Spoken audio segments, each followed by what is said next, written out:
അന്നയുടെയൊക്കെ യാർഡിലുള്ള കുറച്ച് ഫ്രൂട്ട്സുകൾ കണ്ടാലോ? കുറെ ദിവസങ്ങൾക്ക് ശേഷം നമ്മൾ ഇന്ന് അന്നയുടെ വീട്ടിൽ വന്നതാണ്. ഈ കൊല്ലവും അവരുടെ യാർഡിലുള്ള പഴച്ചെടികളൊക്കെ നന്നായി പൂവിട്ട് കായ്ച്ചിട്ടുണ്ട്. സ്ട്രോബെറി ഒക്കെ പഴുത്ത് വിളഞ്ഞിരിക്കുന്നു. നമ്മൾ ചെന്നപ്പോൾ നമുക്ക് കഴിക്കാനായിട്ട് ഇതാ അവർ സ്ട്രോബെറി പിച്ചിക്കൊണ്ടിരിക്കുകയാണ്. പിച്ചി കൂട്ടുന്നതിനോടൊപ്പം ഏവക്കുട്ടനും ഞങ്ങളും എല്ലാം ആവശ്യത്തിന് കഴിക്കുന്നുമുണ്ട്. നല്ല മധുരമുള്ള ഒട്ടും പുളിയില്ലാത്ത അടിപൊളി സ്ട്രോബെറീസ്. ഇടയ്ക്ക് ഏതോ ചെടിയിൽ നിന്ന് പിച്ചിയതിന് നല്ല പുളിയായിരുന്നു.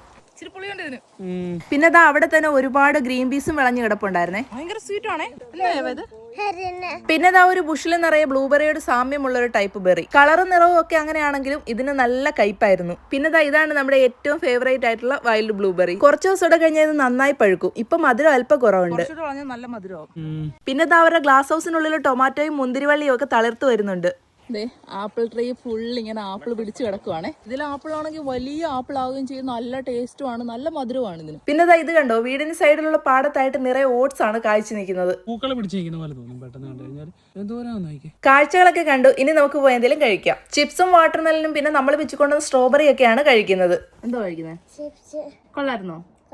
ഞങ്ങൾ അങ്ങനെ അതൊക്കെ കഴിച്ച് അവിടെ വർത്താനം പറഞ്ഞിരിക്കുമ്പോൾ അന്നമോള് ഏവക്കുട്ടനെ കൊണ്ടുപോയി തൊട്ടിലിട്ട് ആട്ടിക്കൊണ്ടിരിക്കുകയാണ്. പിന്നെ രണ്ടുപേരും ഒരുപാട് നേരം യാർഡിലൊക്കെ കളിച്ച ശേഷമാണ് നമ്മൾ അവരോട് യാത്ര പറഞ്ഞിറങ്ങിയത്.